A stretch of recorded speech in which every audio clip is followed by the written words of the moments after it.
DJ Rakesh Butaha, DJ Rakesh Butaha, DJ Rakesh Butaha.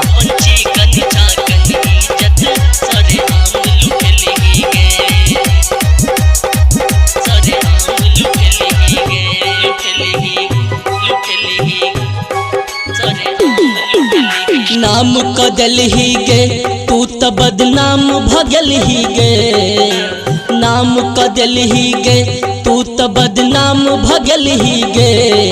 अपन चिकन चाकन इज्जत सरे आम लुटल ही गे, अपन चिकन चाकन इज्जत सरे आम लुटल ही गे। नाम कदल ही गे तू त बदनाम भगल ही गे, नाम कदल ही गे तू त बदनाम भगल ही गे। अपन चिकन चाकन इज्जत सरे आम लुटल ही गे, अपन चिकन चाकन इज्जत सरे आम लुटल ही गे।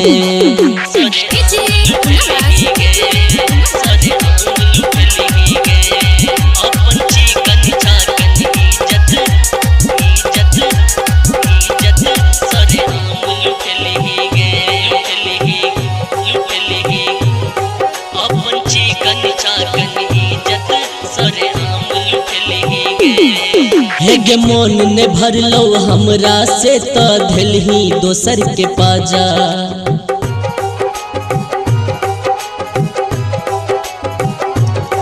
हेगे मोन ने भरलो हमरा से त धलही दोसर के पाजा।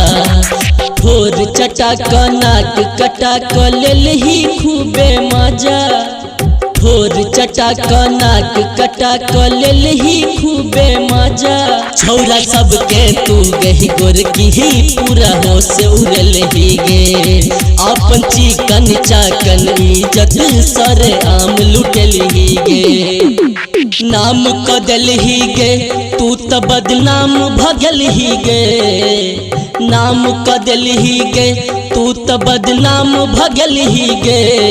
अपन चिकन चाकन इज्जत सरे आम लुटल ही गे, अपन चिकन चाकन इज्जत सरे आम लुटल ही गे।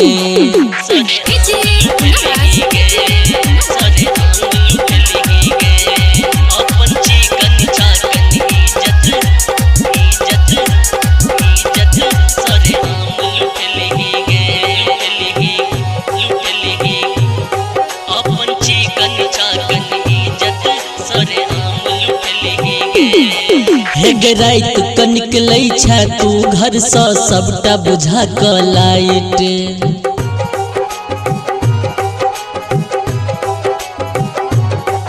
हेगे रात क निकलै छै तू घर सँ सबटा बुझा क लाइट।